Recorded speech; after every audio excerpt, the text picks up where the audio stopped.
Hi, everybody. Welcome to English Digest. My name is Tom. Hi, I'm Stephanie. And today we're going to be talking about the history of hairstyles or the evolution of hairstyles through the ages, how hairstyles have changed throughout history. We're mainly focusing on European hairstyles, but I'm sure there are very different kinds of hairstyles all over the world. Of course, they had different hairstyles in China, India, Africa. The indigenous people around the world probably had their own kinds of hairstyles as well. But we did kind of touch on what was happening in Europe, and we went through the Renaissance, and we went on into almost modern times.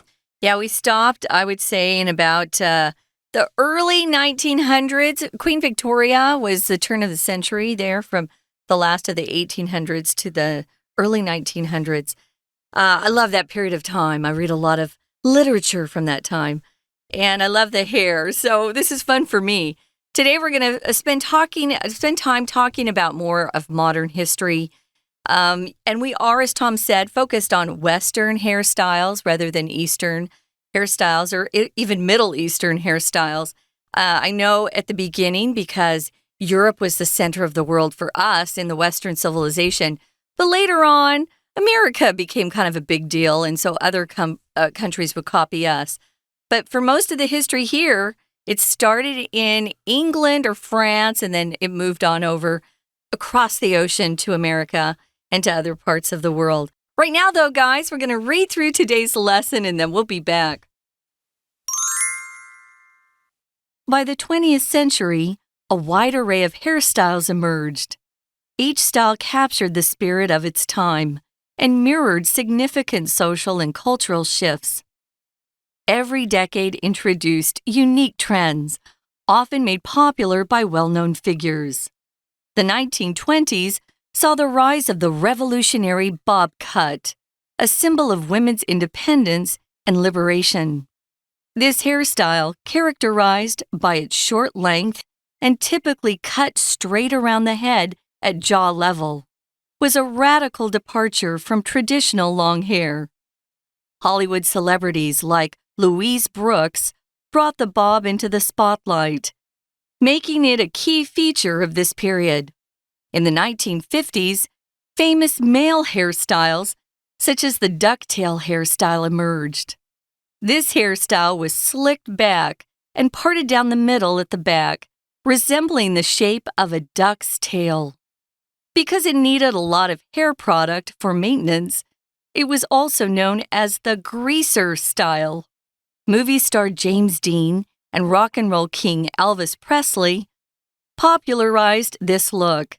It became synonymous with rock and roll culture and a symbol of youthful rebellion.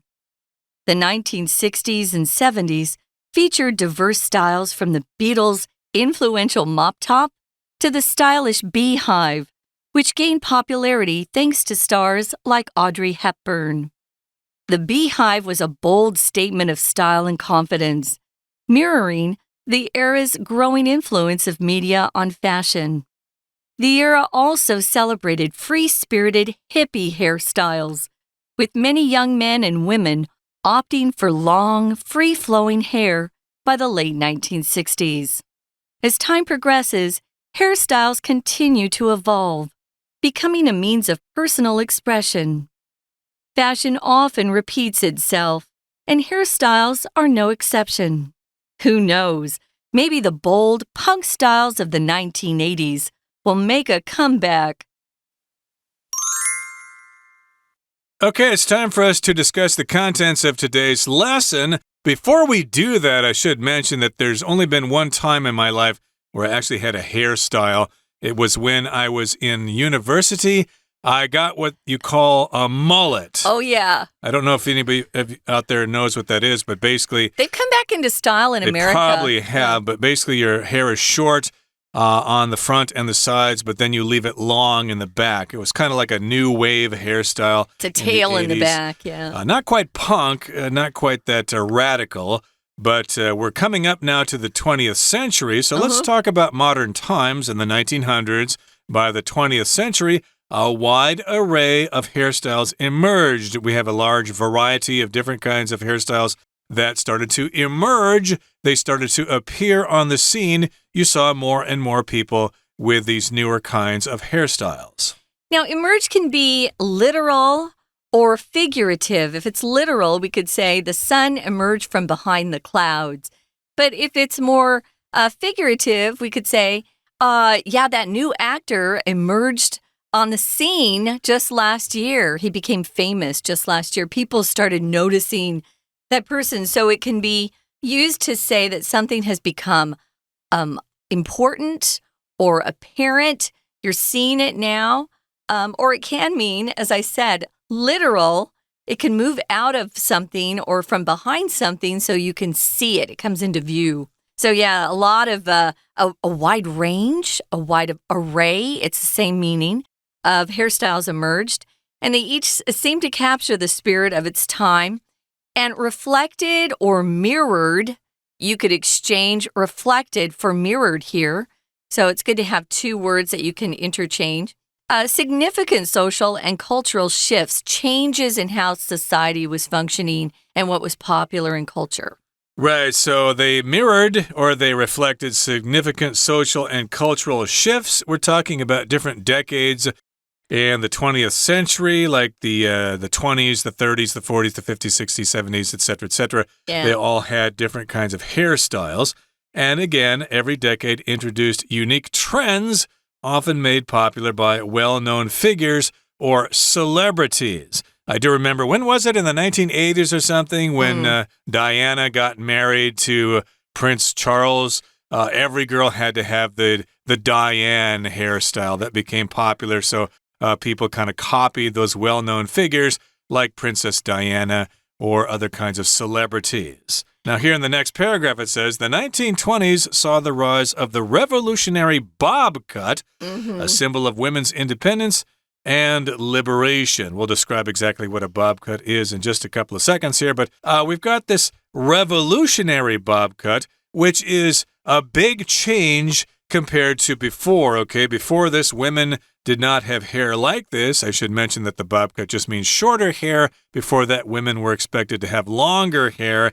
So this is quite revolutionary. Oh, it was, yeah. It meant a big change, and I suppose lots of people were opposed to it. You shouldn't get your hair cut like that. It looks terrible. You should leave your hair long. That's not how things have been done in the past. So it was very revolutionary. But, of course, nowadays we think it's rather conservative from our modern perspective. Yeah.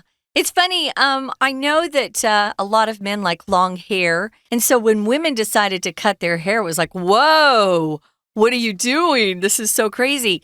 I wanted to mention, ladies, you don't have to say bob cut. You can just say a bob. Oh, you got a bob. Oh, it's so cute. I love your bob. But you can say bob cut. It's more formal, though. It's really cute. I would say, for the record, you have to have straight hair. I think bob cuts would work really good on the ladies here in Taiwan because most of them have really straight, kind of swingy hair. You need if it's swingy and silky, it works even better. But the bob is really cute. And we have bobs out there currently. I was just listening to a podcast and it's on YouTube and I saw, oh, that's such a cute bob she got.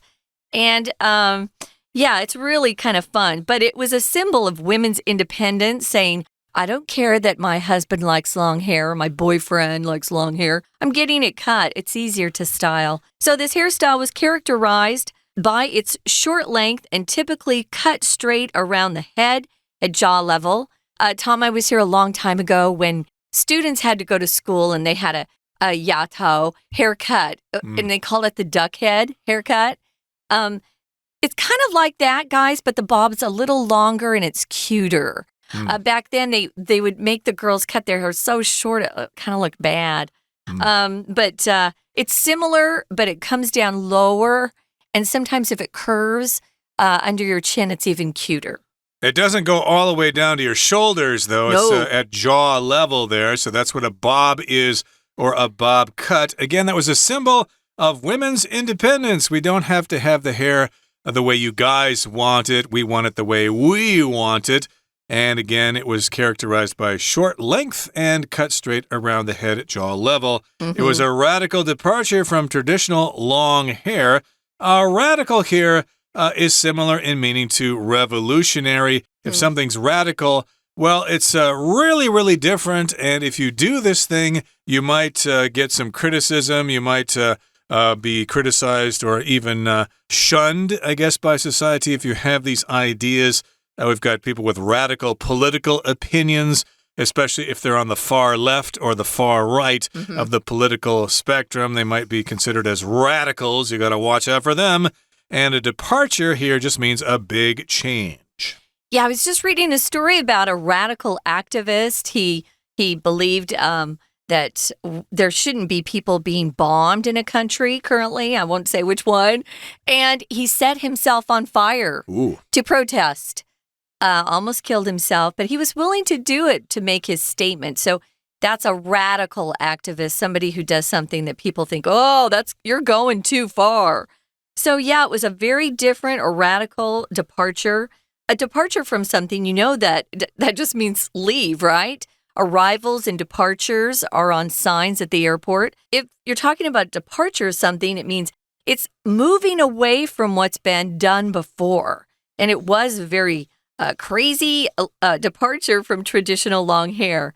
Hollywood celebrities like Louise Brooks, she's an old-time actress, brought the bob into the spotlight. Notice here her name is Louise, but it has an S on it. We pronounce it with a Z sound, guys. It's Louise. It's not Luis. That's like a men's name in Spanish. So Louise Brooks, and she had the cutest little bob. And like things are currently when you see famous celebrities or Hollywood actors doing, having a particular hairstyle or even how they dress, their clothes, people like to copy them. If you go into the spotlight, it just means you're getting a lot of attention by the public. So it brought her hairstyle into the spotlight, and it made it a key feature of this period. That's what really helped that bob to catch on. And because she was a celebrity, of course, lots of ordinary women saw that and they thought, hey, I want to look like that too. So this hairstyle became quite popular at the time. Okay, we're at the end of the first part of our lesson for today. We'll come back in just a second after we hear from our Chinese teacher. 听众朋友大家好，我是安娜。我们昨天开始带大家从远古时代，就是古希腊罗马、古法老王那个时代开始看发型的变化。今天我们要带大家来到了很接近现代的上个世纪，就是20世纪的时候。好，文章第一段告诉我们 ，By the 20th century， 到20世纪的时候其实各种发型就纷纷兴起了。那不过呢，我们在这边呢，还是要再回顾一下，就是说，因为昨天跟今天的文章其实都是环绕着这个发型嘛。所以像文章的 title 就告诉我们，我们要谈的就是一个发型的进化或者是进展 The evolution of hairstyles through the ages 在整个历史当中 hairstyles 发型到底是怎么样的进化，所以时间一定会慢慢的从过去一直往前推。好，那通常我们段落要清楚，第一句或第二句就会是主题句，它就会很清楚的告诉你我这整段要讲什么。所以像我们在这边的第一段的第一句就谈到20世纪的时候有各种的发型，那每一种发型的风格基本上都已经捕捉到了当时时代的一个精神，反映出当时社会文化的一种变迁，而且每个10年都会有独特的潮流哦，然后每一个10年独特的潮流都会有一些知名人物的推广。我们昨天没有特别说，但其实我们刚刚既然说这个文章的段落第一句或第二句就是主题句，那如果说是整篇文章的话，那一定就是第一段会包含整篇文章的重点。像在这里我们看到文章是5段是很整齐的段落，第一段告诉我们今天要谈的是20世纪的时候，然后呢文章的这个谈到的发型的变迁会反映出文化的一种转变。所以第一段第二句最后一个字的这个 shifts 这个转变改变是很重要的关键字。可是我们刚刚说基本上每10年大概就会有一个改变，而且会有知名人物来做一些推广，所以我们就可以预测接下来的2、3、4段，因为应该都是会提到一些特别的变化，甚至会有一些特别性的代表人物。例如在第2段的时候就提到1920年代好，这个1920年代呢，有时候大家会问，这个20年代到底是几年啊？1920年代就是从1920到1929，如果到了1930，就是30年代的开始咯。那1920年代是什么样的发型比较流行呢？基本上就是一种革命性的包脖头。这个包脖头是什么头啊？我们可以看一下杂志的照片，或你可以 Google 一下，看各式各样不同的这个包脖头。那在英文当中，包脖头就是我们第二段第一句的这个 bob cut。这个包脖头它是一种女性独立跟解放的一种象征哦，所以在1920年代开始，女性就开始独立，然后并且呢，觉得这个女权就开始抬头了。那这个解放用的字，同样在第一句最后面这个 liberation， 这个解放并不是特别指的是个人的自由，它是一种对制度的一种反制，然后呢，回归到一个基本人权的层次，所以会用 liberation 解放这个字。好，那当时呢，到底是什么样的一个转变？就是我们说女性的独立跟女性的解放，然后代表人物是谁呢？出现在第二段的第3句咯，像是好莱坞的知名人士是谁呢？第3句当中提到的 Louis Brooks。不过在这边呢，有一个关系子句的简化，这个关系子句的简化是在句子的逗点之后，它是一个非限定用法补充说明的关系子句的简化。也就是好莱坞名人 Louis Brooks， 当他把包脖头带到了聚光灯下的时候，这件事情产生的时候，开始就成为了1920年代的关键特色。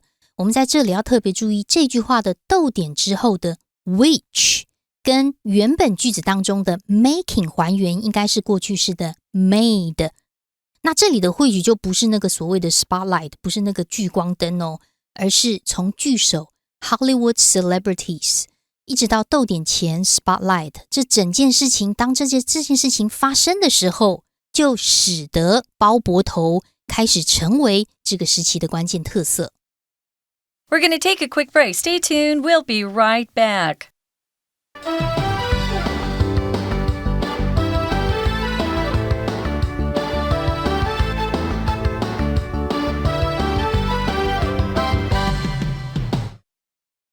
All right, let's continue with our lesson. We're coming up to more modern times. We talked about hairstyles in the 20s, and we talked especially about the bob or the bob cut, which was sported or shown by Louise Brooks. So you can look her up online. There are plenty of pictures of her, and then you'll get the idea of what a bob cut is. In the 1950s, famous male hairstyles such as the ducktail hairstyle emerged.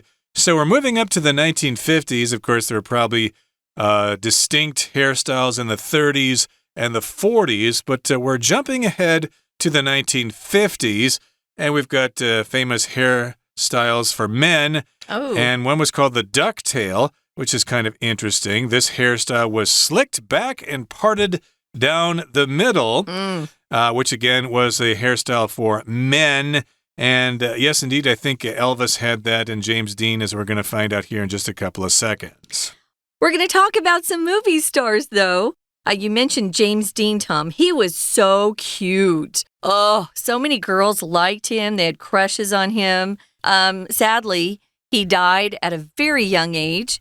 But we also have rock and roll king Elvis Presley. I like the young Elvis. He was pretty hot.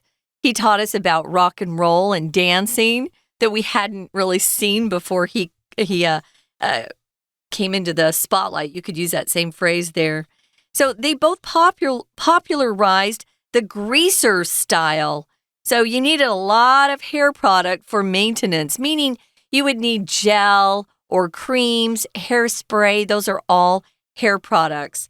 So yeah, I use a lot of gel on my hair to keep it slicked back. I have a bun on my head. It's not really a chignon, but I guess you could call it that. But they made this look very popular because people would associate their hairstyle with being cool or being, popular. So they would want to copy them, to mimic them. So it became synonymous with rock and roll culture. If something's synonymous with something else, it just means they're kind of the same thing. It just is like putting it equals. So the greaser style equals the rock and roll culture. So it just was a symbol of that thing. So yeah, it was kind of fun back then. My dad had that hairstyle when he first got married. So it became kind of fun to have, and it was also a symbol of youthful rebellion, especially because of James Dean. He did some things that were kind of rebellious. He actually died in I think it was a motorcycle accident, right? I don't really remember. I just meant, well, he was in that one movie. Was a rebel without a cause or something like that. Oh, yeah, right. But in any case, yeah, he's a cultural symbol of the 1950s and the 1960s, I guess. And again, he had that greaser hairstyle, and Elvis had that too. And a lot of the men at the time had hairstyles like that, where they use a lot of grease in their hair. I remember, I think it was my grandfather or my father had some of that hair grease, hair gel, I guess you could call it, and the brand was Brill Cream. Actually, it was more grease back then than it is today. Yeah. I do remember that brand, and I think my mother was using some kind of gel in her hair called Dippity Doo. Oh, yeah, I remember that. If you remember that. That was quite some time ago. Those have kind of faded away. People don't really use that stuff anymore. But again, we've got some examples here of James Dean and Elvis Presley. They popularized this look, or they made this look or this appearance popular. So lots of men had this hairstyle as well to attract the ladies. Hey, I look like Elvis. Hey, come over here. I'd like to talk to you and take you out on a date or something like that. And it became, again, synonymous with rock and roll culture. Of course, all the rock stars had hairstyles like that. And it was a symbol of youthful rebellion. Youthful has to do with youth or young people. And yeah, it's a rebellion against the more conservative styles of their parents who want them to cut their hair and quit acting so crazy, don't stay out so late at night, etc. So yeah, at that stage in life, when you're a teenager, you start to get rebellious against your parents. I think he got that label of being a rebel because of the movie Rebel with a Cause. That would make sense. He did not die on his motorcycle. He died in a car. Okay. And his passengers was thrown out of the car, but passenger lived. He died. So we lost him when he was really young. It was so sad for everybody who was around that age. It was before my time. I wasn't alive. But yeah, very sad. So it was just a symbol. And we even do that now. The kids who are, shaving half their head and leaving the other half, that's popular right now. Dyeing your hair different colors, that's seen as sort of a rebellious thing. Although so many people are doing it now, I don't think it's really that rebellious. So we've got the 1960s and 70s, and they featured diverse styles from the Beatles' influential mop top to the stylish beehive. So it goes from this to that. It's a range of things we're talking about. If something's diverse, it just shows a really big, a wide variety, you could say, a great deal of variety. The Beatles they kind of look conservative at first, right? When they first came out, they had short hairstyles. They looked like nice young men. And then, but what they would do, they would cut the back and the side shorter, and then they would grow that top out. So it's floppy. I have a nephew who has this hairstyle. But you need gel, guys, so you can keep your do, because it's a hairstyle is a do. You can keep your do in place. But that was popular. It was very influential. And mop top is what it was called. If you're influential, you have the ability to influence people, to impact what they do, to persuade them. They watch what you do. You're influential. And the last part of this range here is the stylish beehive. It gained popularity thanks to stars like Audrey Hepburn. Not all of Audrey Hepburn's movies feature the beehive, but there are some that do. Breakfast at Tiffany's, which is a really famous classic movie, features her beehive, but they would pull their hair back and then they put it on the top of their head. It was really high. My mom had that when she first got married. And I used to think, oh, that's not attractive at all. But that was to them. They thought that was great. I'm wondering how they slept if they let their hair down to sleep at night and they put it up again in the morning. Oh, my mom had this hair wrap that she would put around the beehive and then a special hair pillow. And when she got up, she only had to fix it a little bit. Okay, so that's possible, ladies. You might want to consider getting a beehive. You'll be the talk of the town. And, of course, Audrey Hepburn popularized that hairstyle. She was in that movie, as you mentioned. I think she was singing Moon River in that film, if I'm not mistaken. Oh, can I mention somebody current who has had the beehive, because she kind of revived it, is Adele, the singer Adele. Okay. Which is interesting. Okay, that's interesting. I'll look that up as well. And the beehive was a bold statement of style and confidence, mirroring the era's growing influence of media on fashion. So the media, of course, TV, movies, had a lot of effect on fashion. So what the rock stars or the movie stars were doing, everybody else was doing it as well. And fashion reflected that with the hairstyles and salons and maybe clothing design had to go along with those hairstyles. And the era also celebrated free-spirited hippie hairstyles, with many young men and women opting for long, free-flowing hair by the late 1960s. So, of course, we all know about the hippies. They grew their hair long, just like the musical Hair. My hair is long, shoulder length or longer here, there, everywhere. Hair. Okay. Yeah, hippies were known for not obeying conventional ways of living. So they would grow their hair out. They didn't want to have a job. They were into drugs. But yeah, they were called hippies. And they first came about in the 60s. I think you can still see hippies around. You know, people who want to be, free-spirited and not be tied down to anything as boring as a family and a job. Anyway, they're kind of funny. So they had a lot of young men and women who both opt for just means to choose something, free-flowing hair. So as time progresses, hairstyles continue to evolve, change slowly, becoming a means of personal expression. It's definitely a way that kids and especially people in their 20s, where you're still kind of finding who you are, discovering your real self. They turn to hairstyles quite frequently. They do, and nowadays, of course, they're turning to tattoos. Those are quite common as well, but that's a topic for another day. And here in the final paragraph, it says, fashion often repeats itself, and hairstyles are no exception. So again, you might see some new styles coming back from the past. People may have not seen them before. Who knows, maybe the bob cut will become popular with ladies here pretty soon.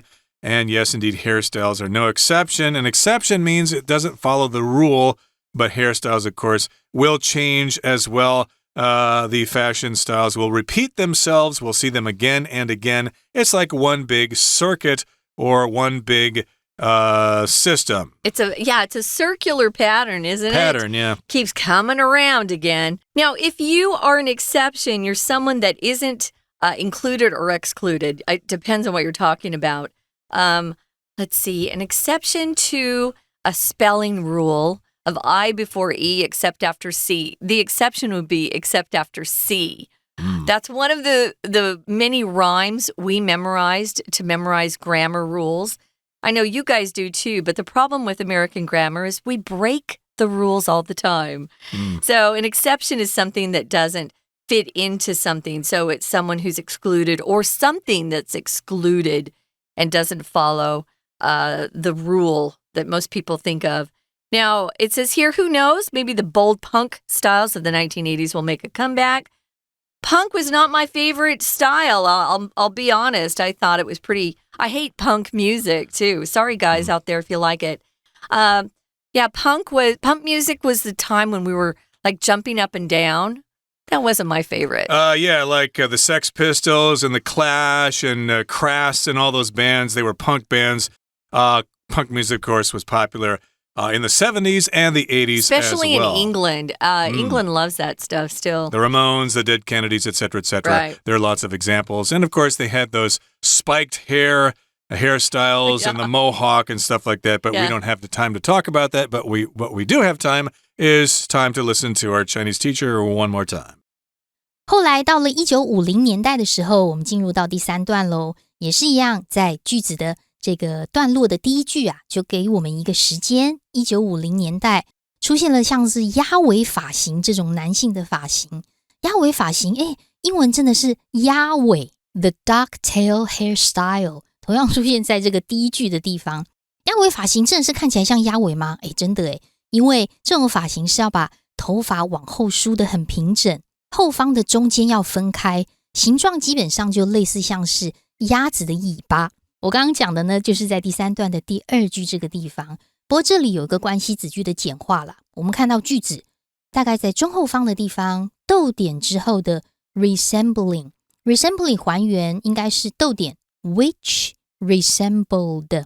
那这里的 which 跟刚才我们提到第2段后面第3句这个地方也是一样哦，它的 which 代替的是逗点前面的这整句话，也就是这个发型是怎么样的处理呢？往后梳，然后中间要分开 which， 这样子的一个发型整理的状况就很像是鸭子的尾巴。好，这里也是一个非信验定用法关系子句的简化。不过呢，因为这种发型需要大量的发胶来维持造型嘛，后来也被大家称为是一种油头风格。有没有一些代表的 well-known figures 呢？有没有代表的这个人物呢？有，出现在第3段第4句这个地方，像是电影明星 James Dean， 还有摇滚乐之王这个猫王 Elvis Presley。这个2位呢，都是这个造型风靡一时的代表性人物。当然，对于社会来说，当时的文化就是有一种年轻叛逆摇滚文化的这种象征，所以在第3段的第5句也要特别注意这些关键词，例如 rock and roll culture， 还有 youthful rebellion。 好，接着到了第4段的时候，我们就看到啦，再往现在走，从1960到70年代就有各种不一样的风格，从披头士他们的具有代表性的这个蘑菇头，再来还有奥黛丽赫本的一种蜂窝头。这个蜂窝头真的英文就叫做 beehive， 就蜂窝头。蜂窝头是什么样一种头呢？其实对于当时来说的一种 shift， 这一种转变就是自信，然后对风格的一种很自信的大胆的宣言。而当时媒体对于时尚日益增长就是这种影响力真的是很大。因为那个时代其实也是推崇自由奔放的一种嬉皮风格，所以到了1960年代末期的时候，很多的年轻男女就选择干脆就是用自由飘逸的长发。我们在第4段要特别注意一下，在第3句这个部分哦。第3句因为要特别提到当时的很多年轻男女就选择留着自由飘逸的长发，这个概念感觉上是要用一个句子来呈现。可是第4段第3句这里逗点之后，受到 with 的影响， with 本身是一个介系词，这个介系词它本身也有随着或附带着的功能，而因为 with 本身介系词并不是连接词，所以影响到它后面句子当中选择的 opt 这个动词就会变成动词 ing， 而不是连接词，就不能加动词咯。好，这是要特别注意的地方。当然时尚会重演，历史也会重演，所以不晓得接下来历史的这个发型的演变到底会是如何呢？我是安娜，我们下次见。That's it for today, everybody. And I really wish this were a TV show so we could see all your hairstyles out there, but this is just audio only, and you can only guess what our hairstyles are now. And maybe I ought to go to my local salon and get myself a new hairstyle. Who knows? Yeah. Okay, from all of us here at English Digest, my name is Tom. I'm Stephanie. Goodbye. Bye.